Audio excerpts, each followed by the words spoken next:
In this program, we're going to learn about communism.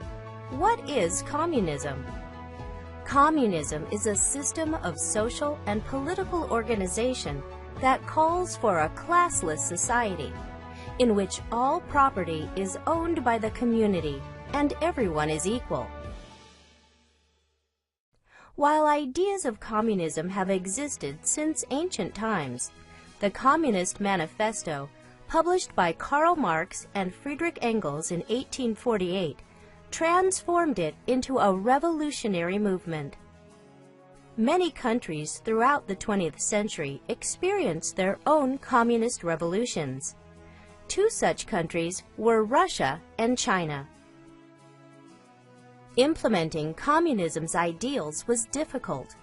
Both Russia and China ended up being totalitarian governments that control all aspects of life, limiting freedoms of its people. As a result, communism in practice became the adversary of democracy, a form of government based on personal freedom. The U.S. is a democracy and saw communism as a threat to personal freedom. In the 20th century, the U.S. fought many wars to help stop the spread of communism throughout the world.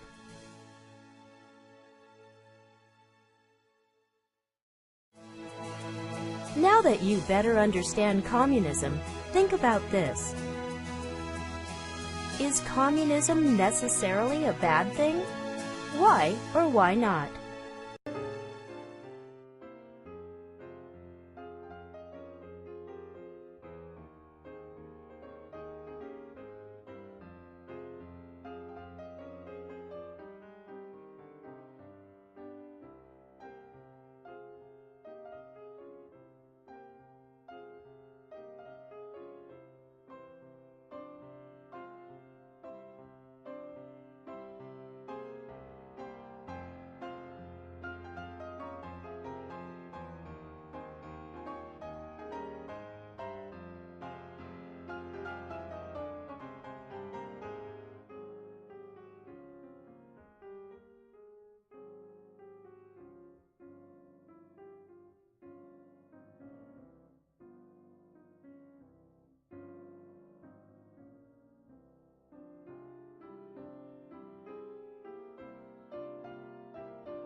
In the mid-19th century, the proletariat throughout Western Europe had begun to pay close attention to the ideas of a German socialist, Karl Marx, who, in collaboration with Friedrich Engels, had written a pamphlet called the Communist Manifesto.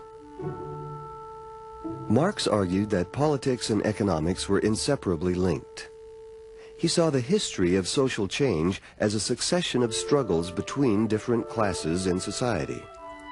For example, in medieval Europe, the nobility made laws that favored their own interests. As the merchant class or bourgeoisie gained wealth and power, its members joined together to oppose laws that held them back. When the bourgeoisie demanded a voice in government, the nobility refused to surrender any power. That was the situation in France toward the end of the 18th century, when a revolution overthrew feudalism and the bourgeoisie established a pro-capitalist parliamentary government to represent its interests.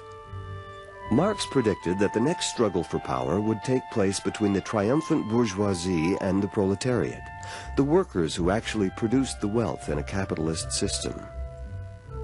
Marx believed that the bourgeoisie, like every ruling class in the past, would refuse to share power with the proletariat, and that the workers would eventually have to rebel against the bourgeoisie to gain their rights. He foresaw the end of capitalism and the beginning of a new social order called socialism, in which the workers controlled the government and the economy.